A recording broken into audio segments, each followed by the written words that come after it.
newcomers here. And then, meron ka kagad na malaking role dito sa team. So, how do you embrace the challenge?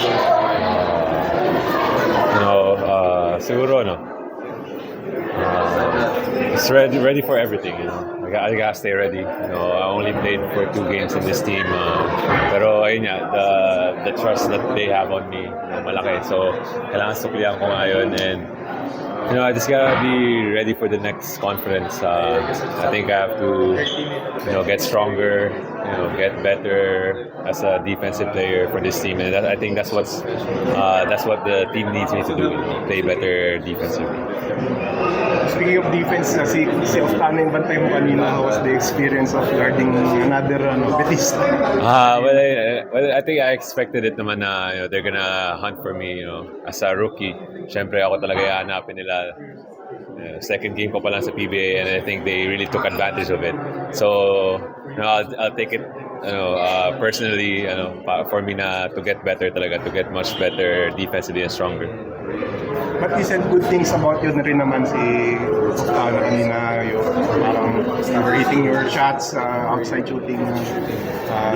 Just your thoughts about yung positive na remark ni Alvin Oftano. Thankful ako din, syempre, coming from another, Betista. I really look up to him, his game style, his ability to shoot the ball also. And I think I'll take that as a really good compliment for me, and I think it'll really boost my confidence. But for me personally, my agenda for this coming conference is to be really a defensive guy, and really improve my defense overall. Parang halos a month removed ka pa lang sa college, no? Yeah. And yet, eventually, parang ang dali mong ma-embrace yung professional settings.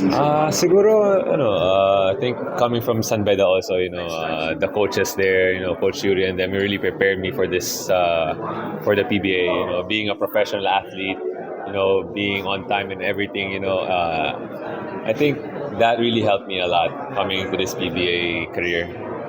And I think I just need to, keep doing what I'm doing, and eventually, hopefully, I'll be able to stay here in the PBA very long time. Speaking about Coach Yuri, parang medyo weird feeling ba na together you were celebrating, and then eto ngayon, siya yung mag-a-advance at hindi ka kasama. Yeah, medyo weird nga. I was looking at him on the bench, opposing team na siya.